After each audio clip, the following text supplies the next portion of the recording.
Good afternoon, everyone. It's 2 o'clock and we will get started. Thank you so much for joining us at this Research Edge Forum today.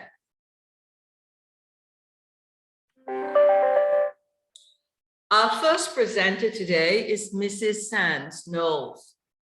She is a registered nurse and she has over 33 years of experience in nursing. These years of experience have informed her professional work in both the private and public healthcare facilities as a clinician, educator, leader, and researcher.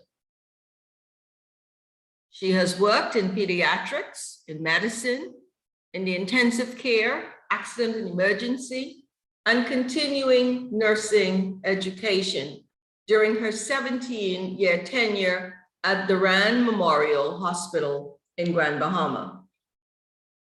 Mrs. Sands Knowles has spent 9 years teaching in nursing in the generic BSN and RN to BSN programs at the University of the Bahamas, prior to retiring as an assistant professor in 2018.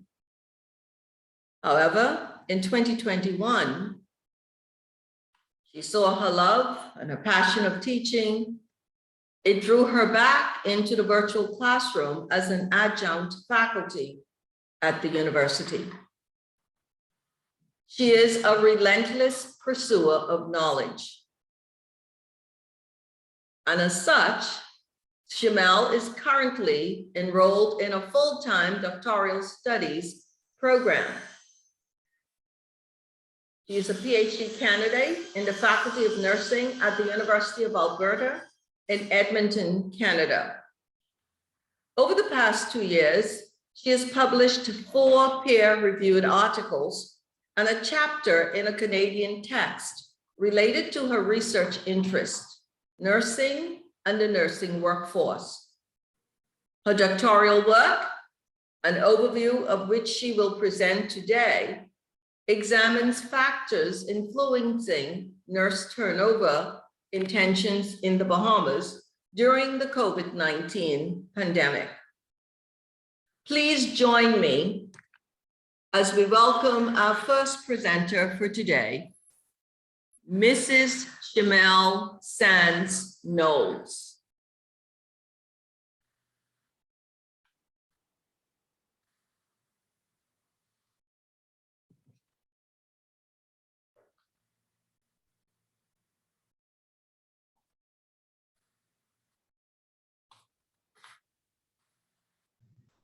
Good afternoon, colleagues. Good afternoon to you. Okay, so I'm just... Good afternoon. Are you able to see the screen that I'm sharing? Yes, I can. Okay. Yes, I can. Okay, thanks so much.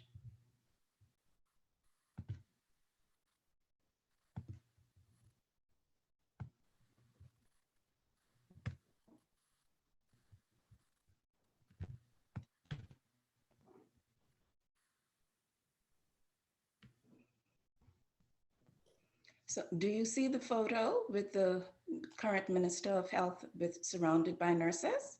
Yes. Yes. Okay, great, great.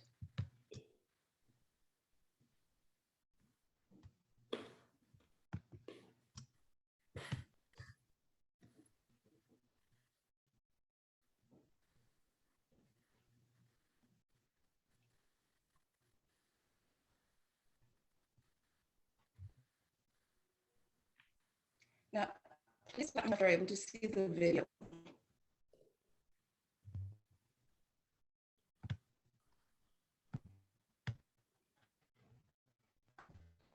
Are you able to see the video?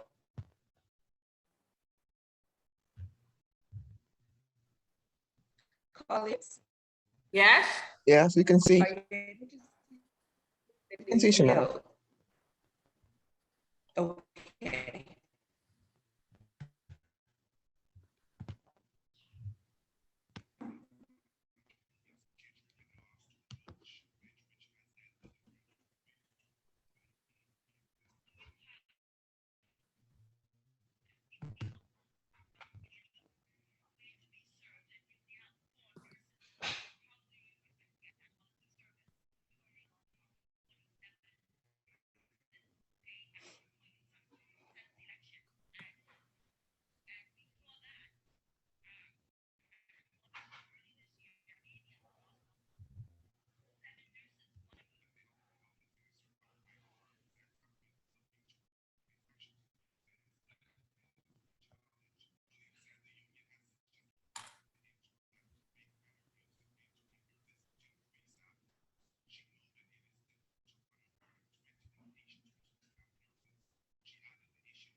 Mrs. Sands,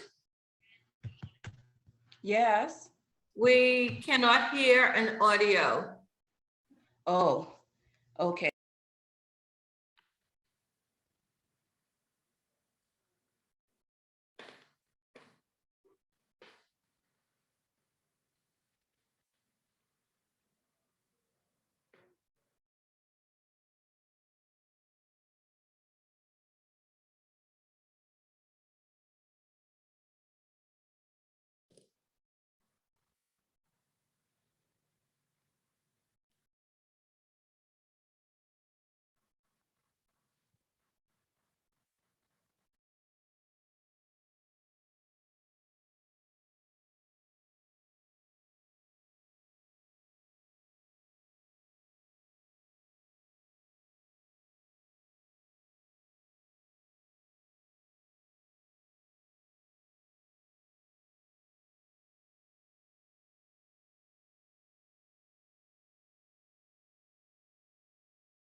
Good afternoon again, colleagues. Please forgive me. When I came out of the video, I exited Zoom as well.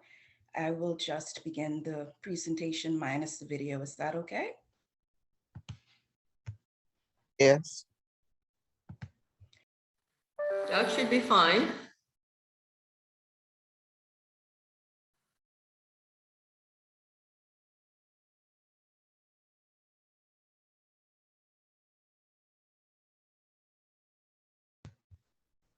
Yes, I just need someone to make me co-host again so that I'm able to share. Okay, good. Thank you.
Okay.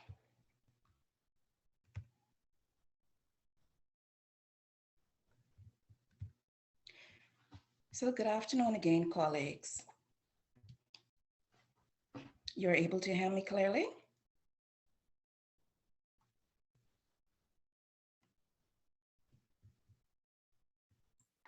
Yes. Yes. Okay. So We essentially, can hear you okay. good. So what the video recording was basically showing Ms. Amancia Williams, the president for the Bahamas Nurses Union, talking about the fact that 47 nurses had left since the election in September. This was now the beginning of December. She was talking about how the nurses were overworked. The workload was so heavy. There are shortages of staff. It was compromising care. She was imploring the public to be patient with us, with them, as they try to work through some of the issues that was happening, because nurses are being burnt out, they are tired. There are a lot of challenges that they are seeking to address, and they are hoping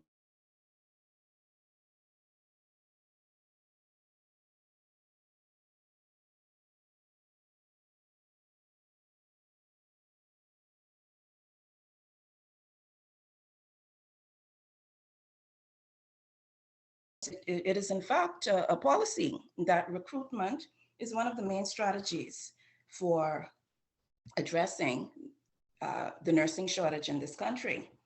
And so this afternoon, I will just share briefly with you factors influencing nurses' turnover intentions in the Bahamas during the COVID-19 pandemic. And as I indicate here, it is a work in progress. And so a little bit in terms of background, I think all of us would agree that the nursing shortage, based on what we hear in the news from around the world, that it's a global issue. And most certainly the Bahamas has not been exempted from this at all. Turnover of nurses can negatively affect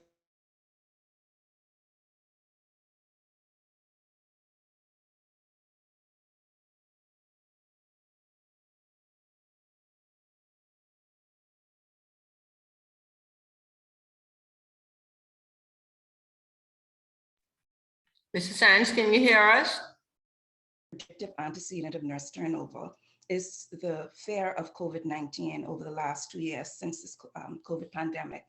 The challenge is that there is no empirical data available for the Bahamas. We know that turnover in this country is a problem, and it is anecdotal evidence suggests that the primary driver of our current nursing shortage is turnover. So they're leaving, they may be leaving organizations, and then they may be leaving the organizations to leave the country to work elsewhere.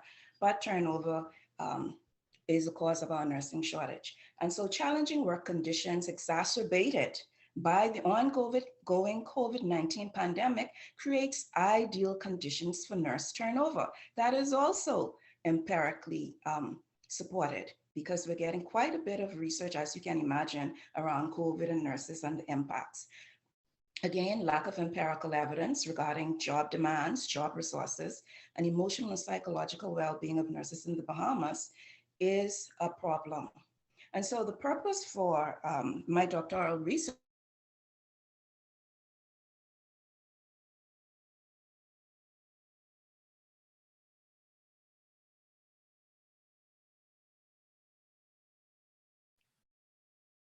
We can't hear you again. Mrs. Sands? acute care hospital, namely the Princess Margaret Hospital, during the COVID-19 pandemic, and secondly, to identify key or the main predictors of nurse turnover intentions. So I have 3 research questions.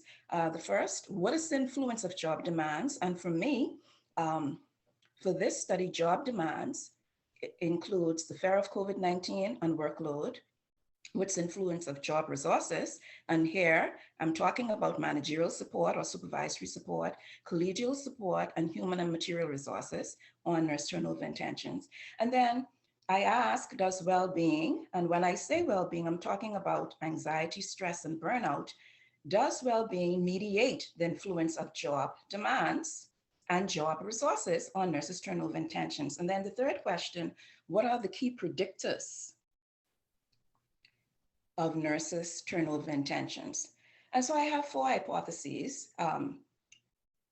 The first one, H1, is that high job demands are positively related to nurses' intentions to leave the organization. H2, low availability of job resources is positively related to the nurses' intentions to leave. H3, high job demands are negatively related to the well-being of nurses. And H4, low availability of job resources is negatively related to well-being. And so I used the literature from nursing, nurse turnover, and COVID-19. And I looked at key concepts that were recurring in the literature as it related to these themes: job demands, job resources, and well-being. And I put together what I call the pandemic nurse turnover intention model. And you can see that it has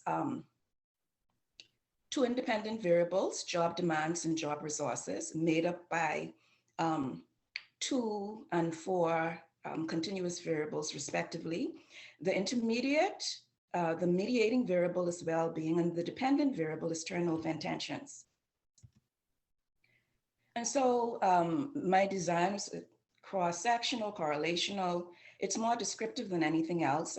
My tool, my instrument to collect data is the online survey. Initially, I wanted to do online as well as paper, but with COVID, you know, that changed things. The setting is the Princess Margaret Hospital. And the reason why I selected Princess Margaret Hospital was in the absence of doing a study for the entire country. Princess Margaret Hospital actually employs the largest number of nurses, not just in the public sector, but in the country. So my sample size, my ideal sample size would be 224 of the RNs and TCNs employed in that institution. But I really would need 185 to conduct the type of analysis that I would wish to conduct, which is path analysis. You move a little bit beyond regression with that. And here I just show you a representation of what the path analysis model would look like with my variables included. And so why is this study significant? So what? Well, it is significant for any number of reasons, but what we do know is that challenging work conditions negatively impact nurses' well-being and create conditions for nurse turnover. Evidence to support the development of empirically informed retention strategies, particularly those that are context-specific, culturally relevant, are required. We have quite a bit of anecdotal evidence, but in terms of empirical data, I could not find any. And so even while this is, I think that this study is important because it would be foundational, not just to my program of research, but we would be in the process of collecting what would be the beginning of empirical national data with regards to what nurses are saying about their job demands, job resources, their mental health, and their intent to leave. And while we know that turnover intentions does not necessarily translate to actual turnover in all cases, turnover intentions in the absence of actual turnover data has been shown to be the best variable to use. So national data we can start to collect with this. What my hope is that after we complete this first survey, eventually we can do longitudinal studies and then interventional studies, because once we find out what the nurses are saying, then we need to develop specific interventions and report on whether or not they are effective, whether or not changes need to be made. I also feel that this is significant because this can pave the way for multicultural collaborative work, not just in nursing, but in nursing retention strategies as well, that we might be able to share not just with the region, but beyond. As I would have indicated, this is just a work in progress. I am currently in the data collection stage now. I launched the survey January 4th of this year. The survey will close March, the end of March, the last day in March, or if I get 225 respondents prior to that. Colleagues, the struggle is real. I have been informed that there is a level of apathy among nurses in that organization. I have had some response, but I need at least 150 more respondents. And so I thank you so much for listening to the research that I am in the process, the process of completing. If you are able to share the link, share the information, I'm asking you to do so. I am on Instagram, Facebook, and LinkedIn. I have the link for the actual survey. And with that, colleagues, that ends my presentation. So thank you.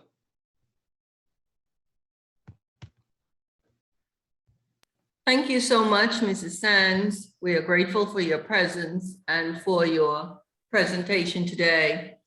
Colleagues, we're now open for questions. I see Suzanne, Dr. Gal's hand is up, and followed by Keisha Middleton. In that order, please. Go ahead, Dr. Gal.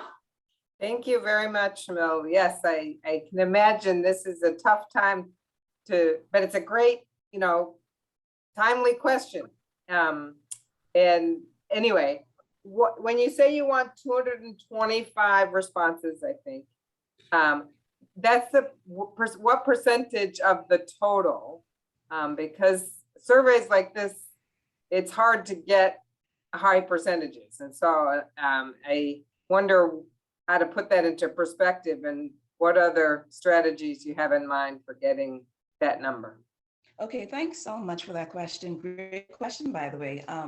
So the 224, that would be the ideal sample size, but I actually only need 185 complete respondents for enough power to complete the path analysis that I wish to complete. The 224 respondents would be, there are less than 550 RNs and trained clinical nurses, because I'm excluding nurse managers, because the inclusion criteria has to do with nurses that involved in direct patient care primarily. And a lot of the supervisors, they may help out from time to time, but that's not what they do primarily. So 520 something or thereabout RNs and TCNs involved in direct patient care. So that 225 is about 30-ish Percent? 225, well, almost 40. But as I indicated, I really only need 185. I agree. Even in healthcare and even nursing surveys, if you get 40%, if you get a 40% response rate, that is considered high. I am aware of that. What I know, so what I've done is I've used various platforms. I've involved the Bahamas Nurses Union as well. I send them the information. They have indicated that they've sent it out to their membership. I have made contact with the Nurses Association for the Bahamas. They have sent it out to their membership as well. They've invited me to present at their monthly meeting last month, which I did, and encouraged them to continue to share. I was also invited to present on a local online talk, City Talks, maybe 2 Fridays ago. That is a nursing-led forum where I talked about, we talked about various issues, but I was able to talk about my work on, what I hope to see in terms of developing strategies for attention. So there are any number of things that I'm trying. There are also physical flyers posted in the documentation. Yes. So because I was told at the very beginning that with COVID, I probably wouldn't be allowed in. So I have designates at the hospital. So one of the research nurses and I, we liaison. And so the posters, I've confirmed that they are up in the direct care areas. And then as a follow-up last week, I had some they're kind of business size cards with the study information that were physically handed out over a 2-3 day period to the nurses who were on duty. And then I'm using Dillman's strategy for trying to increase response rate where, every 3 weeks times 3, so Dr. Gal, I'm trying it all. Yeah, no. That's what I wanted to just explore, because I've tried to do surveys. They are not trivial to get responses. Yeah. Good luck. Thank you. Thank you. Yes, thank you for that question. There was another question. I think that Keisha Middleton had a question. No, I was clapping my hands, not a question. Okay, thank you. What about your colleagues in the nursing program? Have you asked them to fill the survey out? I know it's slightly different. No, because you see the inclusion, I'm using nurses involved in direct patient care at the Princess Margaret Hospital. So if they are not employed at the Princess Margaret Hospital, even part-time, they will be excluded. And it doesn't only include, what I've been trying to encourage colleagues to do is to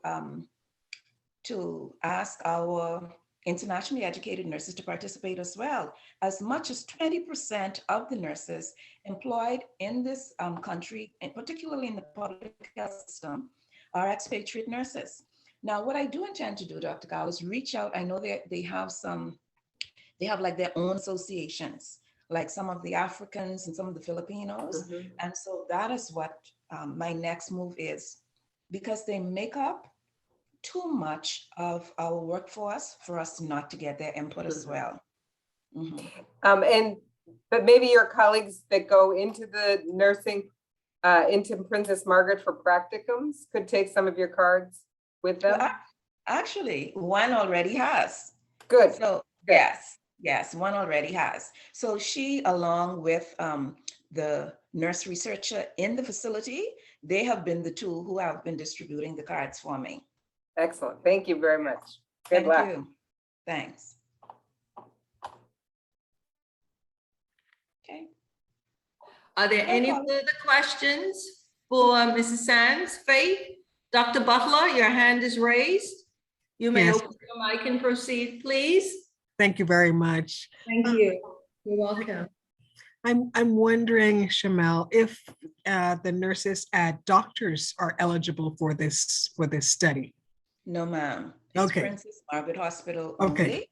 Yes. Okay, so those who are international, then you know that they are Princess Margaret Hospital expatriate nurses. No, so based on the inclusion criteria, because I have like at the very beginning of the survey, there are 3 screening questions, and one of them is whether or not they are employed at Princess Margaret Hospital. If they answer no, they are taken to the end of the survey, because it is only for Princess Margaret Hospital nurses. And I was asked, why didn't include more people? Well, that's simple: resources, time, money, and I'm actually trying to finish this degree soon, not in 10 years. So Understood. thank Thank you very much. Thank you. Are there any further questions? If you have any further questions for Mrs. Sands Knowles, please open your mic and ask the questions.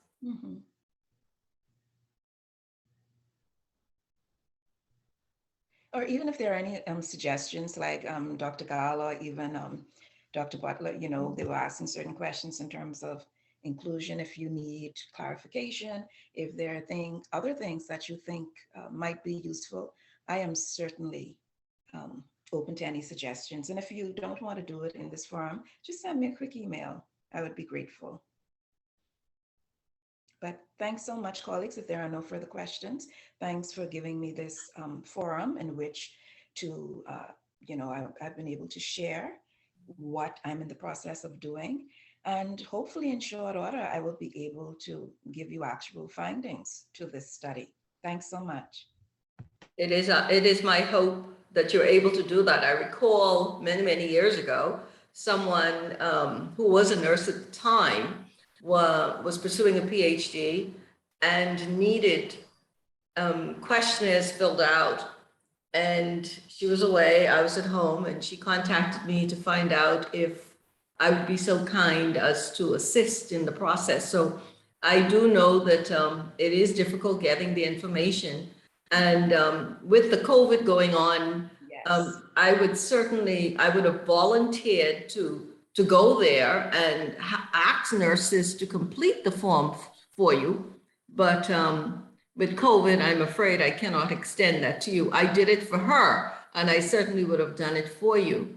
But they won't allow me in the They won't allow me in the hospitals. No, that's all right. And that's why, like, as Dr. Gal indicated, colleagues who have access is who I've actually been using.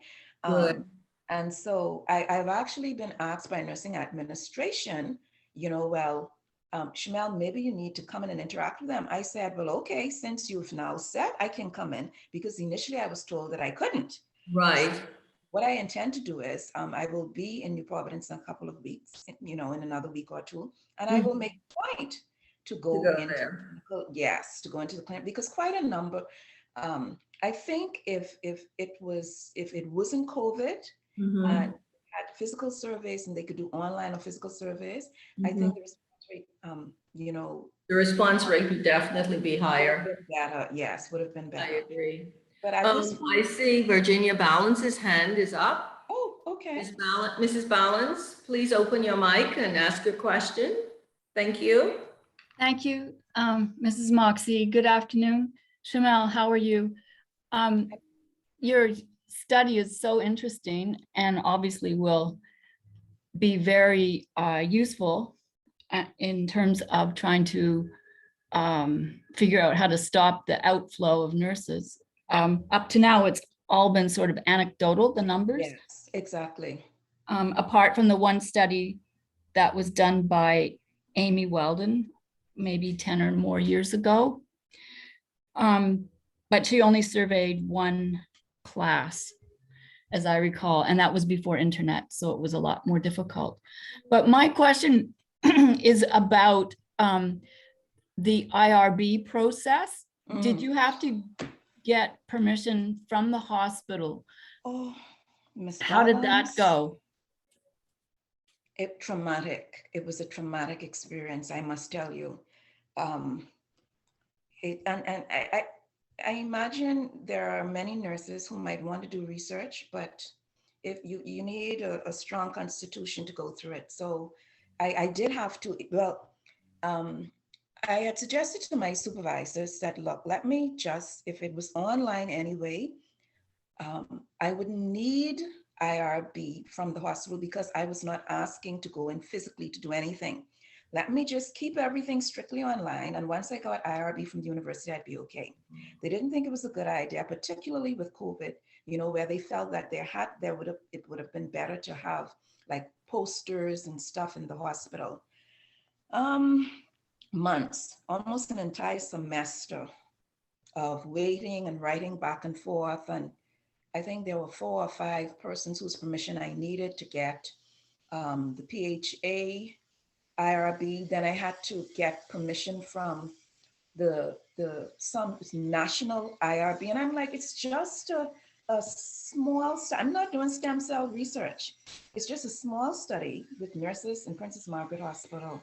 But I did, because I wanted to put stuff in the hospital physically, Miss Balance, I had to get IRB. I don't know that I'd do it again though, honestly. Mrs. Sands-Knowles, Dr. Gal has recommended that you take your laptop with you to the hospital so that Yes, you can fill out the survey. yes, thank you. Mhm. And that is that's a strategy that was shared with me as well. So it is something that I intend to do. Thank you so much. Excellent. Dr. Butler has also asked, what about nurses at the government clinics? Oh, well, she said afterward that I answered a question when I said it was only Princess Margaret Hospital. Yes. Right. Okay. Well, Mrs. Sands-Knowles, we say thank you very, very much for your presentation today. We wish you every success in acquiring the information that you need and the completion of your survey so that you can complete your PhD. Best wishes to you. Thank you so much. And Thank you. Well. Thank you. Colleagues, our next speaker for today is Dr. Deka. Dr. Mayuri Deka is the chair of English Studies at the University of the Bahamas. She has published and presented numerous papers in the areas of Caribbean and Asian American literature with a focus on multi-ethnic identities, diasporic literatures, post-colonial literatures, and pedagogy.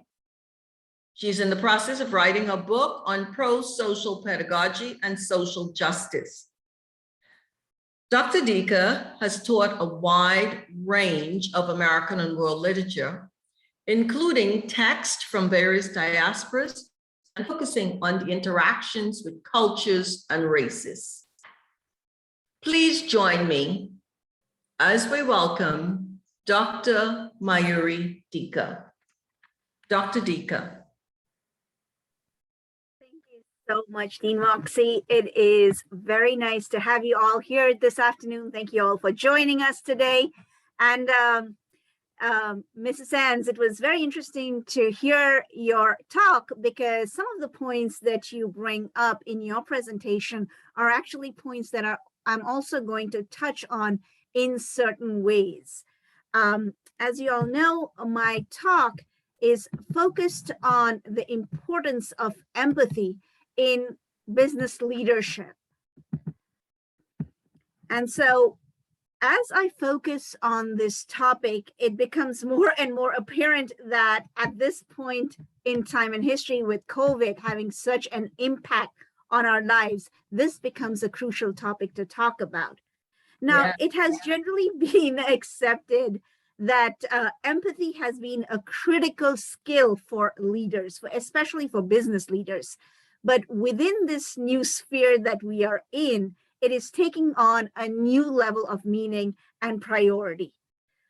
And it has generally been considered a soft approach, and I'm sure if there are business people here, they will corroborate on that. But it can definitely drive very significant business results as well. The global pandemic, and we see this in the Bahamas as well very clearly, is really presenting an ultimate test of leadership.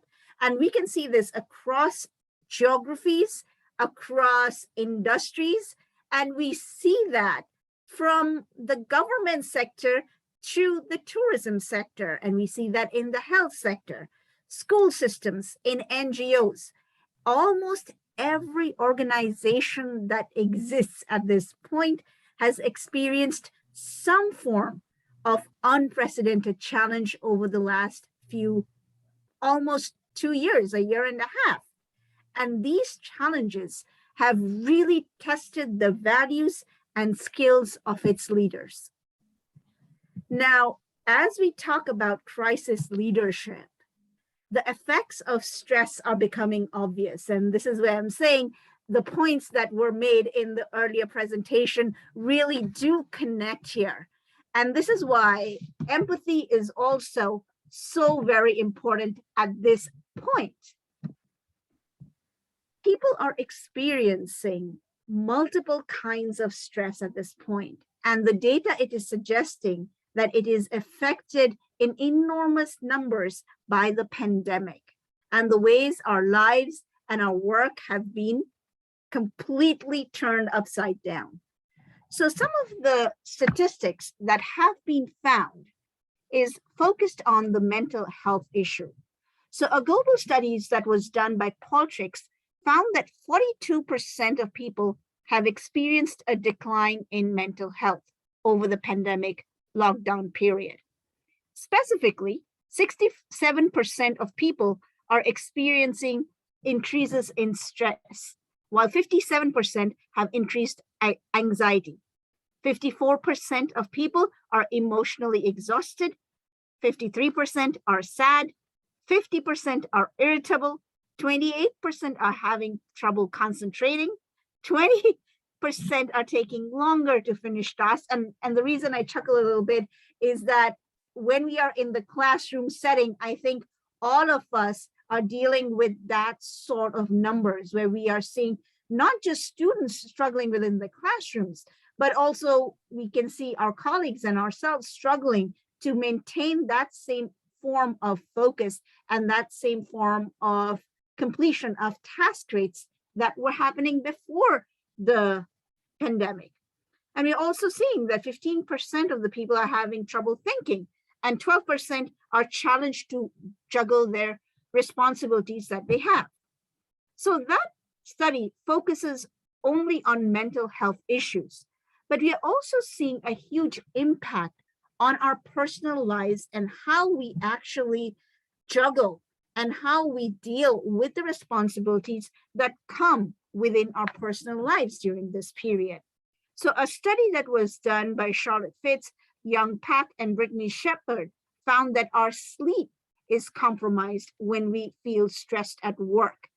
And then research by Phil Sikora at the University of Illinois found that when employees receive negative or rude emails at work, they tend to experience negativity, and it spills over into their personal lives, And in particular, it spills over into their relationships with their partners.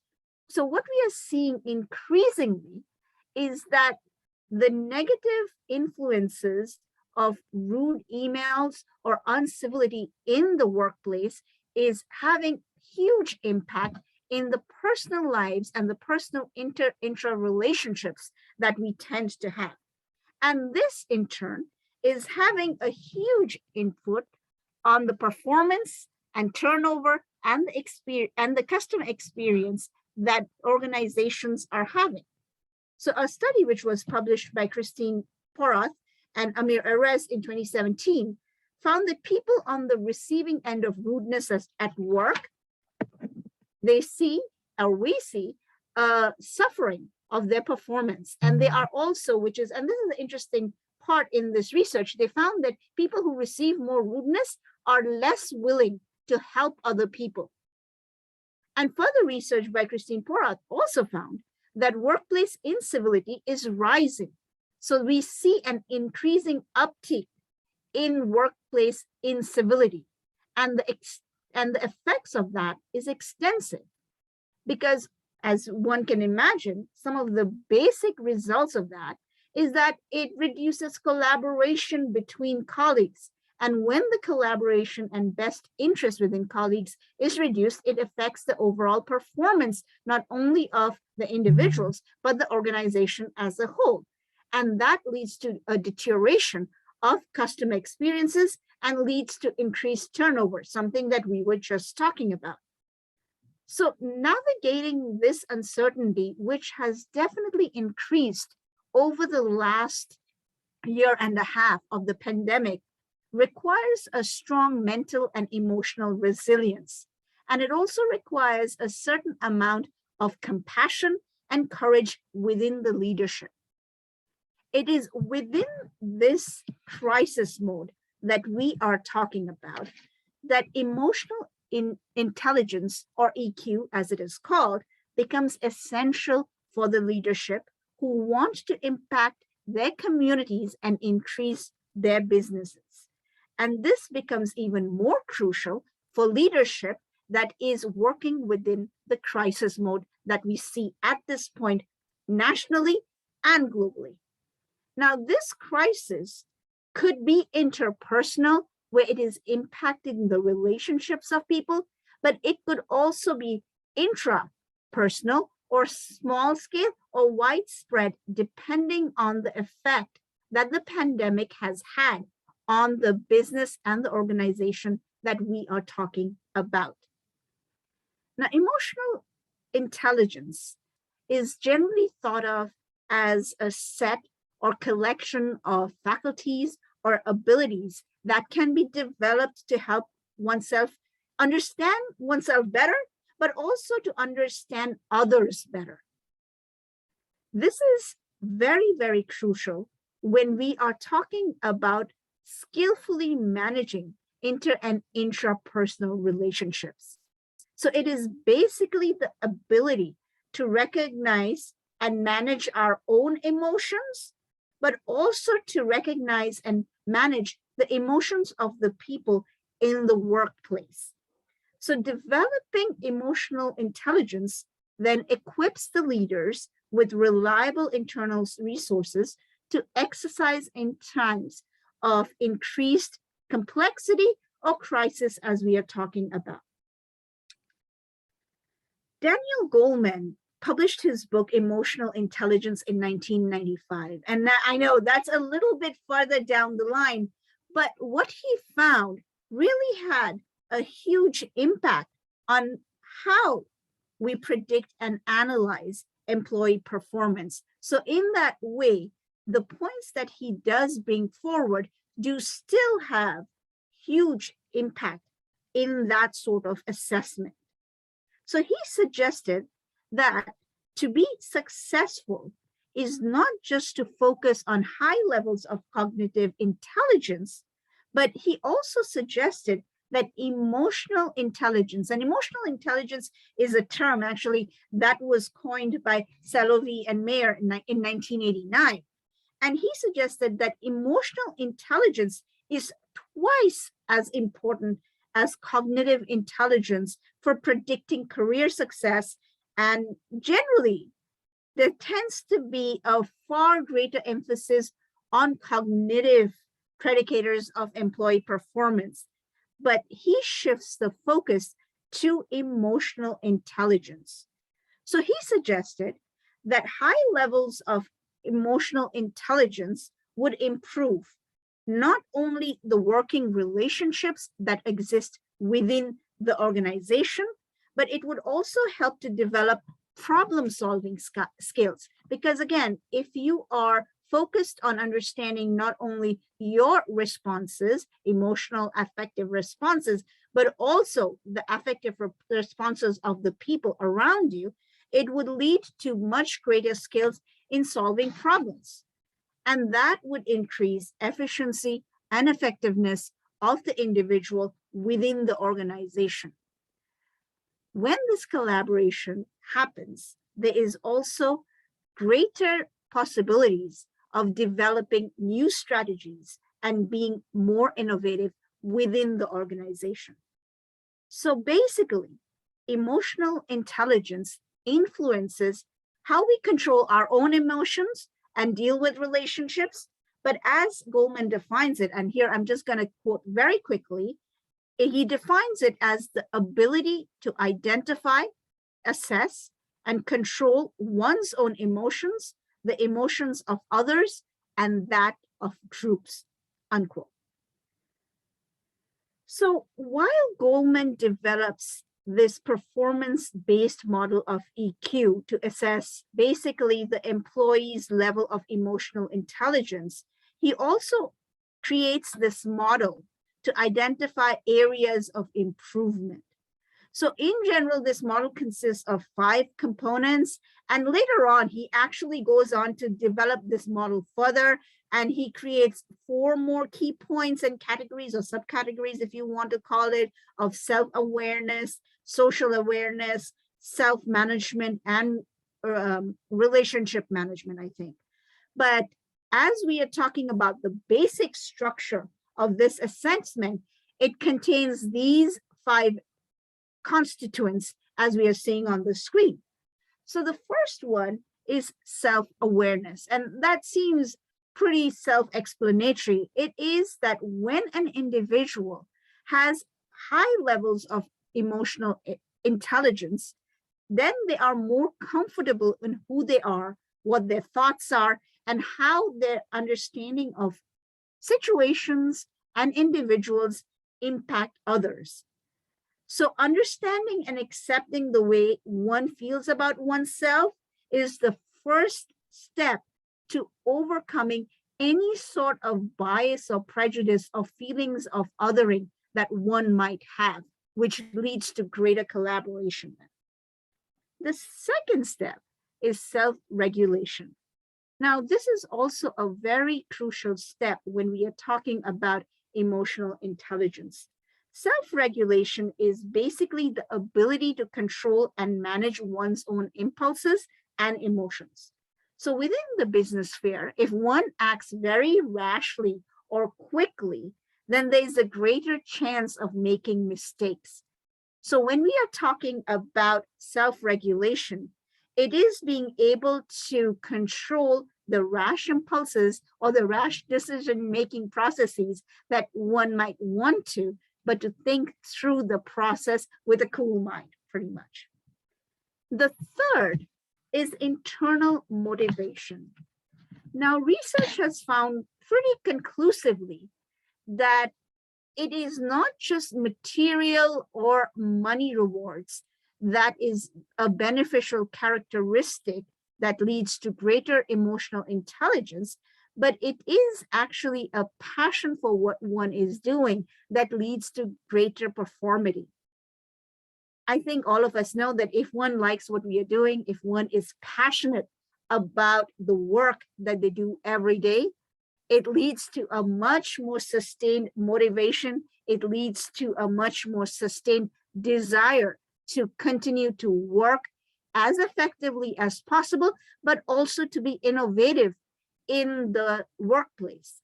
It also leads to greater decision-making processes and a better understanding of the organization's aims and vision as well. So when we are talking about motivation, passion for doing better or passion for what one does is a core factor of emotional intelligence. Next, and I'm going to come to empathy right after social skills. So I'm going to switch that a little bit. Social skills. Social skills in general are more than just being a friendly person and just being able to speak to everyone. Within this sphere of emotional intelligence, Goleman defines social skills as, quote, friendliness with a purpose.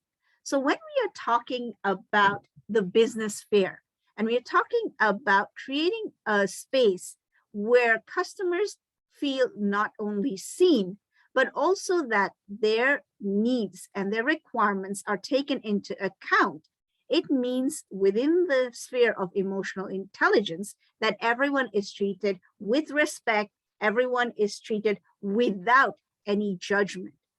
And therefore, healthy relationships are used not only for personal gain, but for the organization's benefit as well.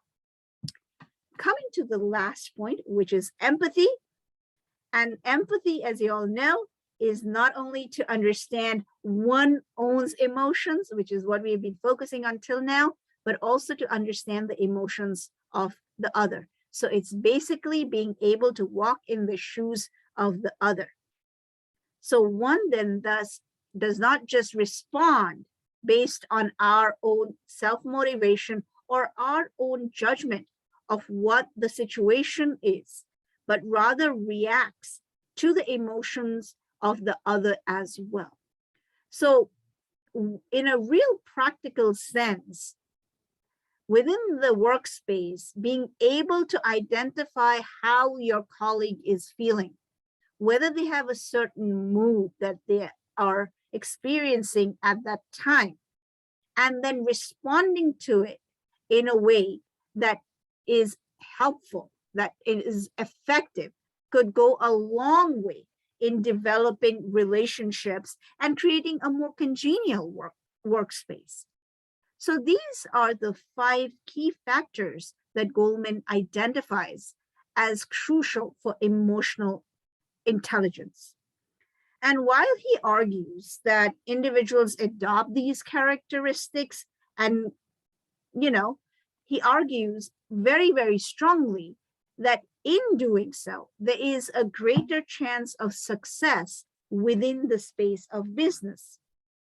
And as we talk about the crisis that we have been going through, there is no greater opportunity than to focus on the importance of emotional intelligence within the business leadership. And we see an opportunity to not only sustain and to apply these vital competencies in the workplace, but also to talk about it in a sense where we see an expanding of these, what were generally called soft skills or soft faculties, into a more sort of core value of business leadership.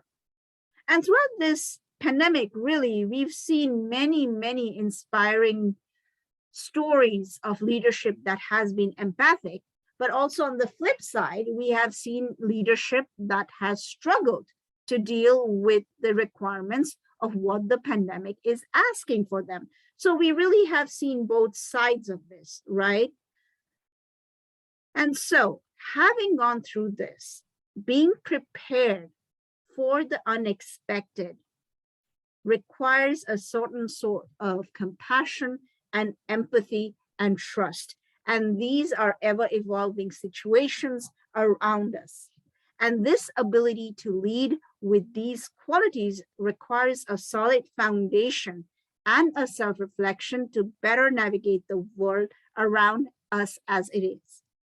So crisis response really requires a thoughtful approach, and leaders who employ these emotional intelligence traits will face challenges with confidence and resilience. And with that, it is generally accepted, like I said, that empathy is a crucial element when we are talking about compassionate leadership. And we also generally accept that empathy is positive for people.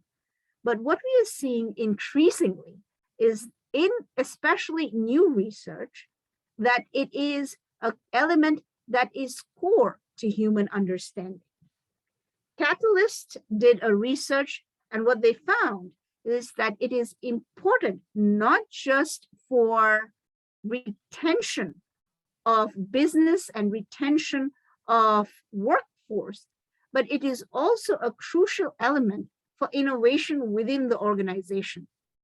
So basically, what is being found within the research recently is that good leadership requires a mix of all kinds of skills to create conditions that are optimum for not just performance and engagement, but also happiness.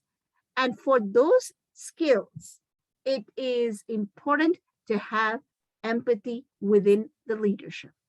So what is empathy that we are talking about? Empathy is basically the ability to walk in the shoes of the other, as I had mentioned before. Within business leadership, it is two different things. First, it is the ability to connect with others and to identify and understand their perspectives, their thoughts, and their emotions. And two, it is the ability to demonstrate and understand with intention and with care and with concern. So what empathy basically does within the workflows is that it bonds people together and it forms the foundation for a very resilient and inclusive workplace. And like I said, it is considered a soft skill and it is usually underestimated as a business skill. All the research that is recent points to it being as essential to the success of the work. So how do we connect emotional intelligence with empathy? And this is something that is really positive, and Goldman really focuses on this quite a bit. The emotional intelligence faculties that we spoke about, the 5 faculties that we spoke about, are learned faculties. And this is even more crucial in the present times. So people are not just born with it, but these skills are something that we can attain. They can be learned. And these skills are also collaborative. So they work in synergy and they work together. And each, as it develops, leads to the development of the other as well. So cognitive and emotional intelligence are not opposing attitudes. These are actually collaborative and can be developed in sync with one another. Now, as we focus on how empathy is crucial to our development of leadership, as I said, that research is increasingly showing that empathy is non-negotiable in good leadership.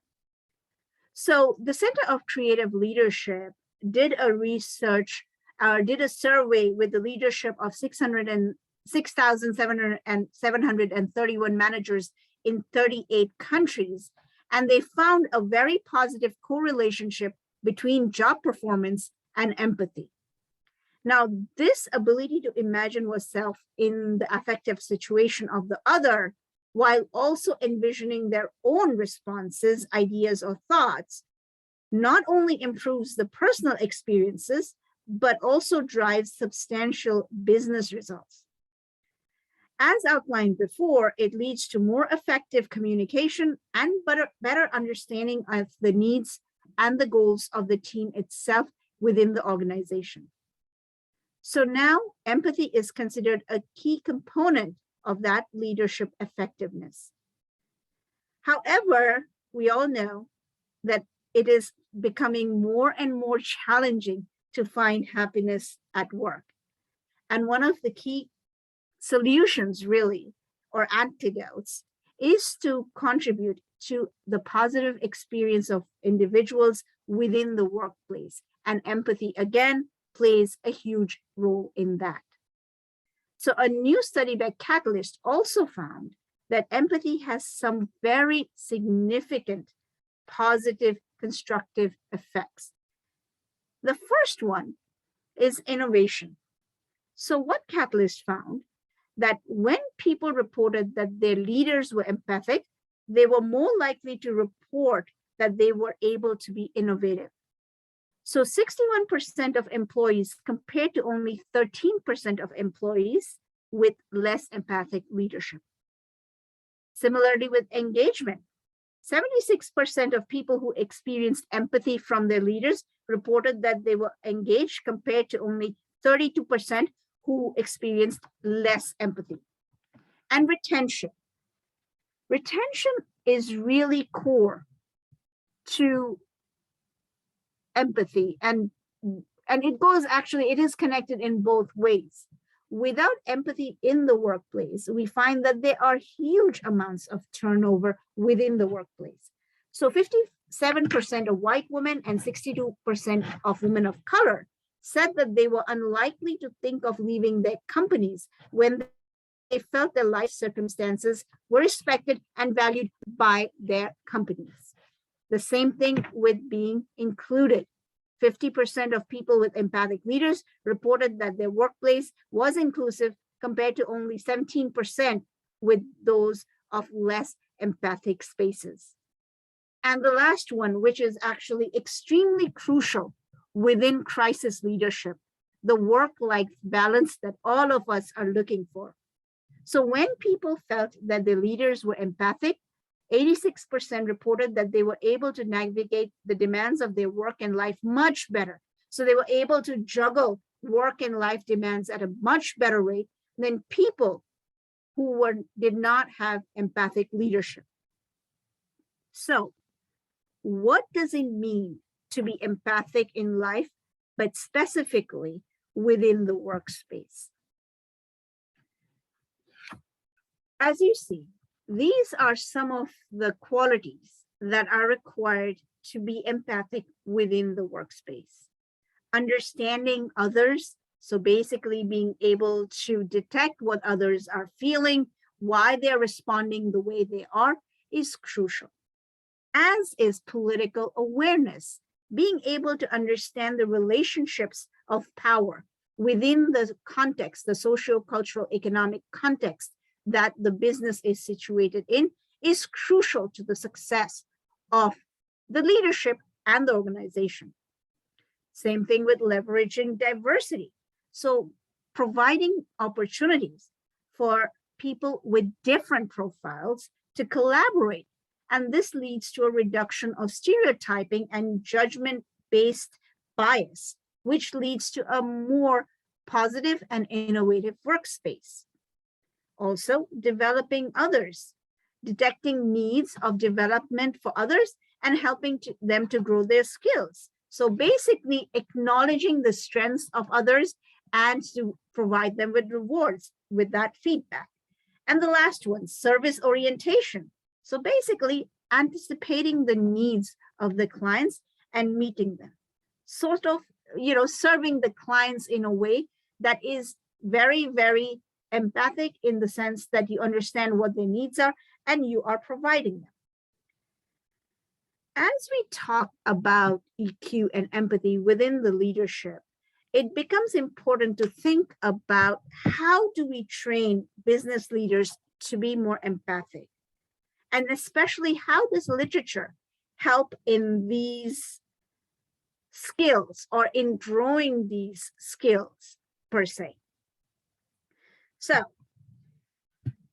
when we are, or as individuals within society and in businesses, when we are entrenched within fixed social cultural parameters, individuals have to negotiate between dominant strategies which articulate the boundaries of what is acceptable and what is not acceptable within that society. And this bestows a specific framework of reference that appeals to our natural inclination. So basically, analyzing individual obligation, or you can call it interest, Mark Johnson in his book, Moral Imagination, basically says that all fundamental organizing principles, so our sense of what is right, what is wrong, our sense of freedom, of duty, of honor, all of these are metaphorically defined. In fact, most moral reasoning is based on metaphors. And so we see from this research that's coming from linguists and psychologists that the schemas, narratives, and systems of belief which underline moral narratives and which give us a sense of self, basically, right? So these schemas that we have, these scripts that we have of how to act within certain situations, give us a sense of who we are, give us a sense of self. These are all based on structures that are related and connected to metaphorical mappings. And they basically connect one experience to another. In fact, we understand more abstract and less well-structured domains, such as concepts of belief systems or knowledge, via mappings from more concrete and highly structured domains of experience, according to Johnson. So basically, to put it in more practical terms, a parent can understand the concept of love based on the actual process of feeding an infant or taking care of their needs. So the physical act basically structures the abstract concept, and it gives that word love meaning within that relationship of the parent and child. So the converse is also true. Action is irreducibly metaphoric. So human beings conceptualize any basic action according to the metaphorical mappings that defines one's own sense of self. So basically, we act based on our moral reasoning of what we judge as right or wrong, whatever it is. So in that sense, both reasoning and action are irreducibly metaphoric. And this understanding is crucial for any attempts at changing or substituting or introducing any new elements or faculties within the sense of self that an individual might have. This focus on the metaphorical flexity would give any individual within or in relation to literature a basis for organizing their structure, because not only their cognition, but also their sense of what is considered right or wrong, or their sense of social justice, is underlined by this metaphoric structure. Now, within the literature classroom, it is not easy to just provide examples, right, of why something is right or wrong. We have seen that content, just providing content, doesn't lead to any basic change in an individual's sense of self. So it is not possible to refute with counter examples or statistics or empirically grounded arguments.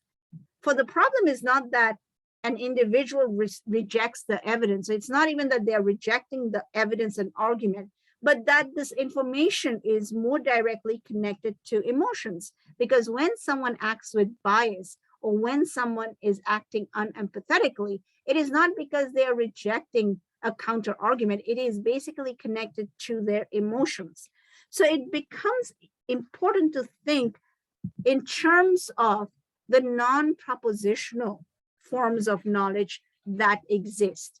And literature and the literature classroom is very well suited to create this new form of assessing, evaluating, and judging the other to lead towards a more empathic change. So, in general, the literature classroom could present the absentee other, and it could be someone who the students or the leaders are unfamiliar with. It could be someone who is distant. And the characters that the students read about could be neither in the in-group nor present, which is what generally leads to a bias in the positive for them. So when we think about reducing bias within the classroom or within the business space, it really has to do with our perception of the situation and the judgment that is based on our metaphorical mappings, which leads to motivation to act in a certain way, and which then leads to the actual action.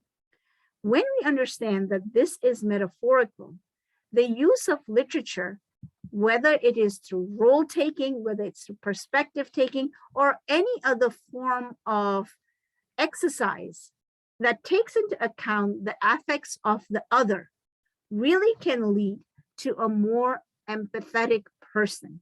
And as we have mentioned before, empathy is the core to not just understanding your colleagues, but also to lead to positive business outcomes. And with this, I stop. This is a huge topic and I could go on for a lot, but I'm looking at the time and I think we're over.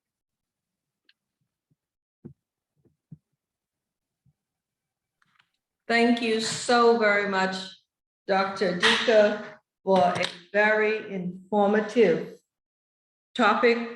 It is certainly one that we normally hear from a business perspective. When I saw your topic, I was taken aback. I'm like, an English faculty is taking on a business topic, but I believe you've done well for it. So thank you very, very much for sharing your perspective on your research on the importance of empathy in business leadership. It is indeed very, very important.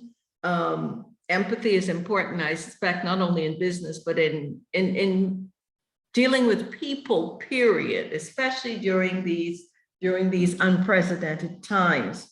So I'm sure we've heard much. I must say to you that Dr. Gao, she has had to leave, but she would like to chat with you regarding this topic at another time. So please make yourself available to her.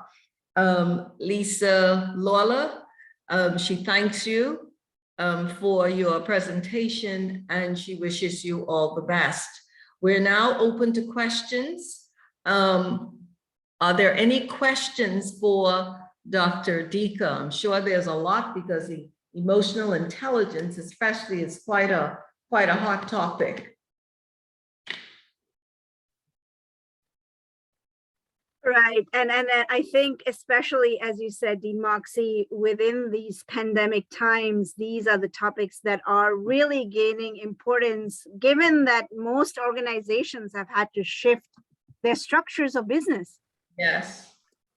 And most leaders have had to shift the manner in which they deal with people. They've certainly had to employ empathy at a far higher level, because the pandemic has been a stressful time for a lot of people.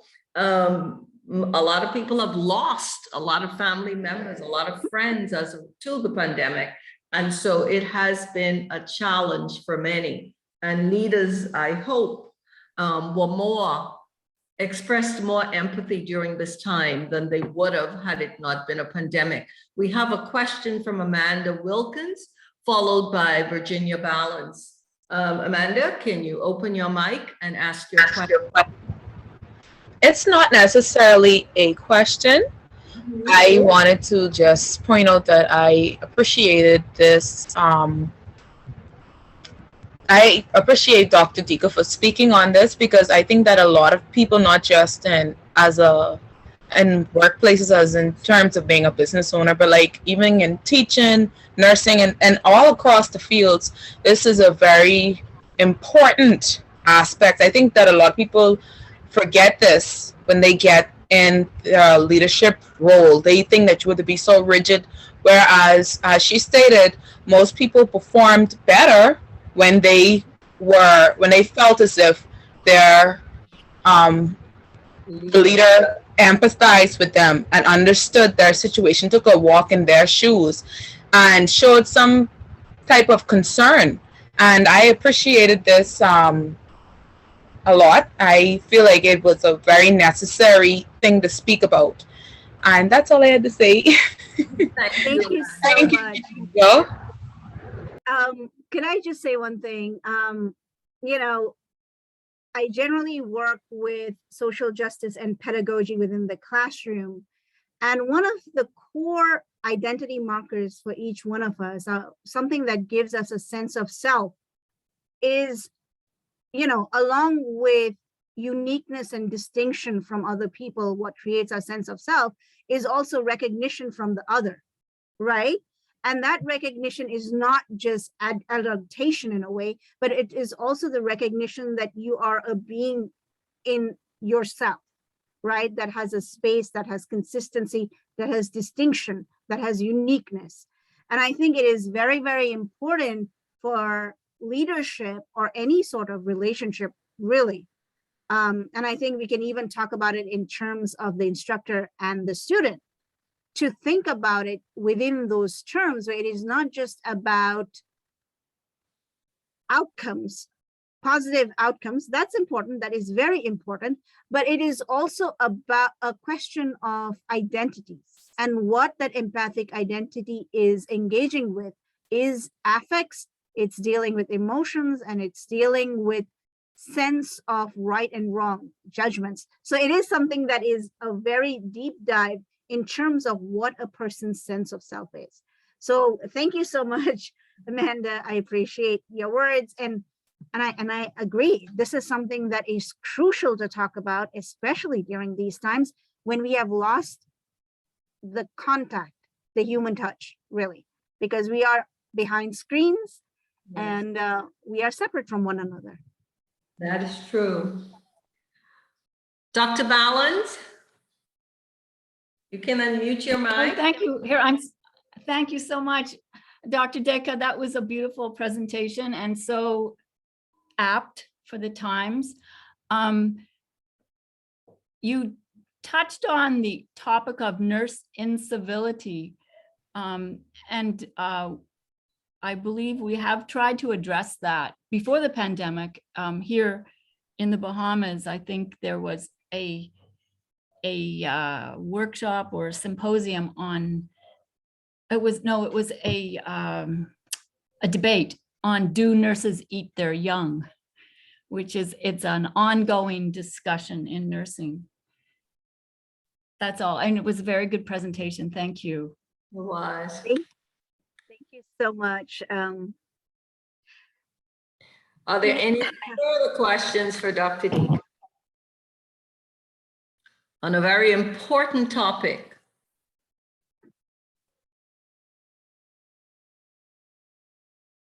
Moxie, actually, can I ask you a question? Yes. Since you are in that field, how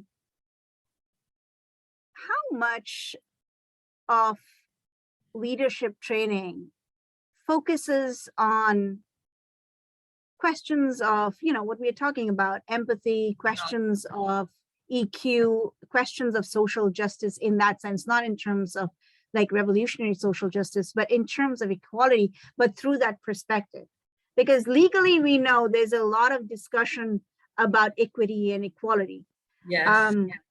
But within the Bahamas, how much of that discussion exists? I don't know that there's a whole lot of discussion surrounding the notion of emotional intelligence. I know that I guess my exposure to it is through continuing education and through reading books and through being in the business world.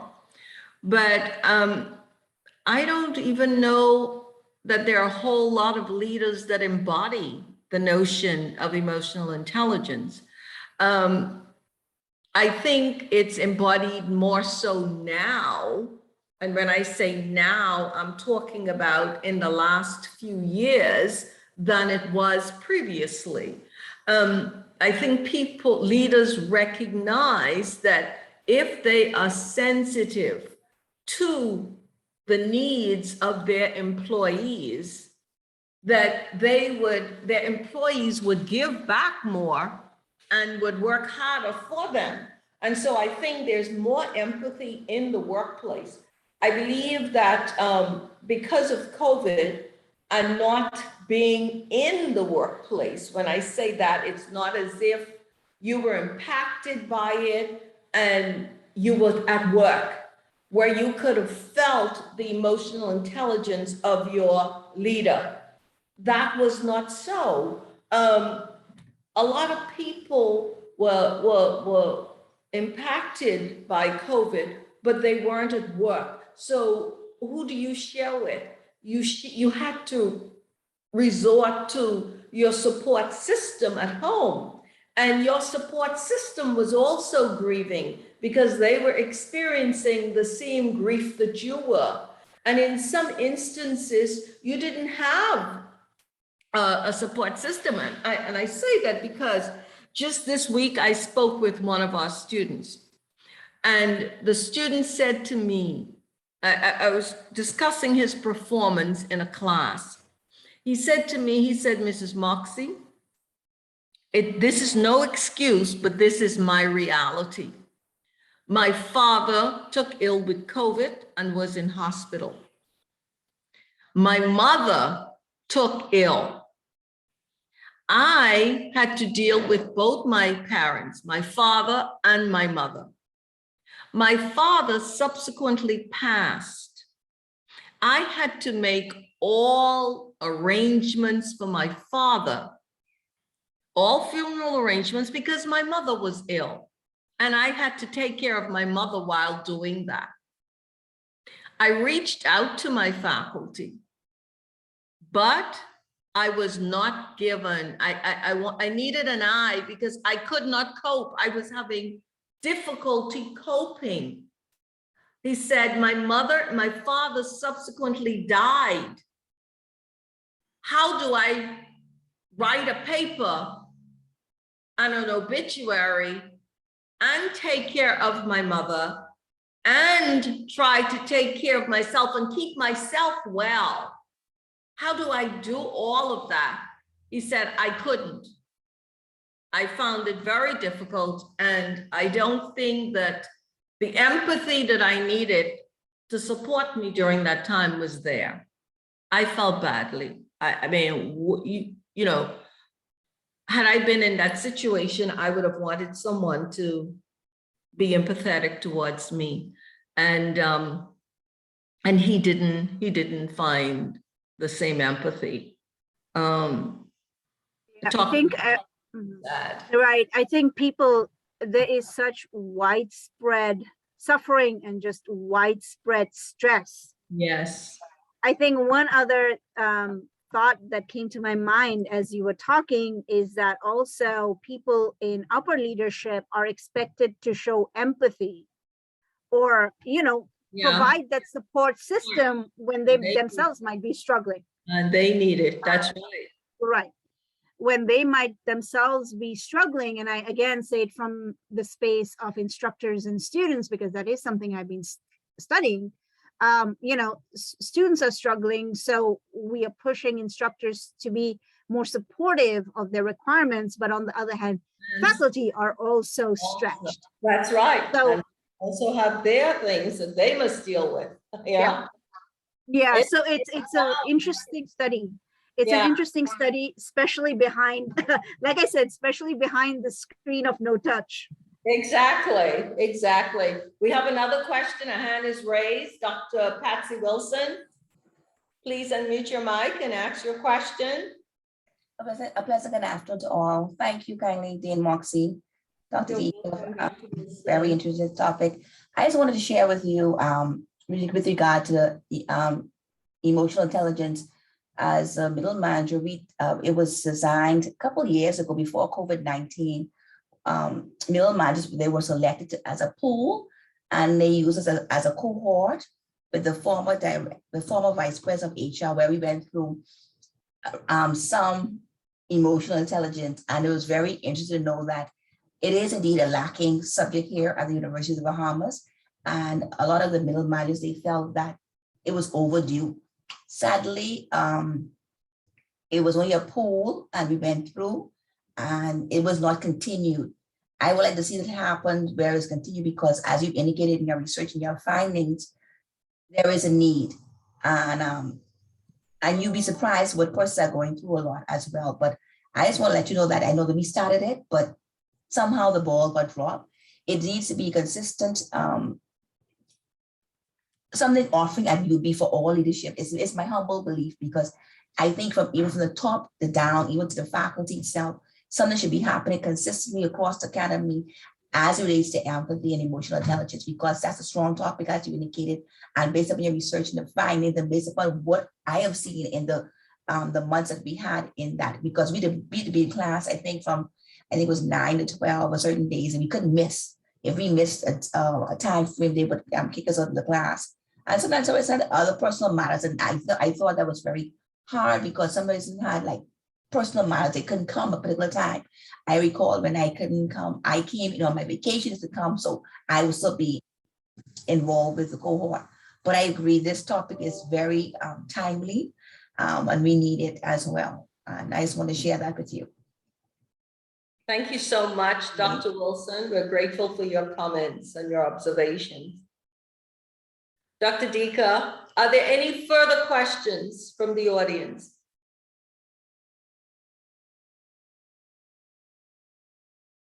Dr. Deka, it appears that there are no further questions or comments from our audience. I must say thank you so very much for a very informative presentation. It's one that I guess everything is English, right? You wrote it in English, but it is indeed a business topic, and it is certainly a topic that crosses every discipline, especially in this time, during these unprecedented times. So we thank you, and we wish you continued success and blessings in your research relative to these very topical issues and very important topics. Do enjoy the rest of your Friday, and everyone also enjoy your weekend. Be safe and take excellent care of yourselves. Bye-bye. Thank you, everyone.